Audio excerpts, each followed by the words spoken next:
Welcome to our channel Bigg Boss season 8.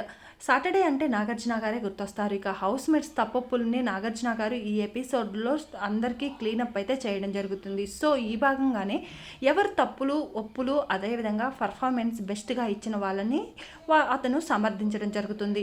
ఇక నిన్నటి imitation టాస్క్లో చాలా బాగా పర్ఫార్మెన్స్ చేసిన నబీల్ని అయితే పొగడ్డం జరుగుతుంది, ప్రశంసలతో ముంచెచ్చడం జరుగుతుంది. అన్నీ ఉన్న ఆకు అణిగిమణిగి ఉంటుంది, ఏమీ లేని ఆకు ఎగిరెగిరి పడుతుంది. యాజ్ ఏ యాక్టర్గా నబీల్ నిన్న ఇమిటేషన్ టాస్క్లో పూర్తిగా ప్రూవ్ చేసుకున్నావు.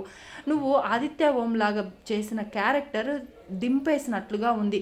చాలా బాగా పర్ఫార్మెన్స్ చేసావు. అదేవిధంగా టాస్క్లో కూడా నువ్వు అంతసేపు హ్యాండిల్ చేయడం కానీ బెలూన్ టాస్క్, అదేవిధంగా సంచాలకుగా రాంగ్ డెసిషన్ తీసుకున్నప్పటికీ తర్వాత వెంటనే రిలీజ్ అయ్యి దానికి టీం అందరితో సారీ చెప్పడం, ఇవన్నీ కూడా నీకు ప్లస్ అయ్యాయనే చెప్పుకోవచ్చు. చాలా బాగా ఆడుతున్నావు, ఇంకా మంచిగా ఆడు అని చెప్పేసి నాగార్జున గారు చెప్పాలి. Please do subscribe for more updates.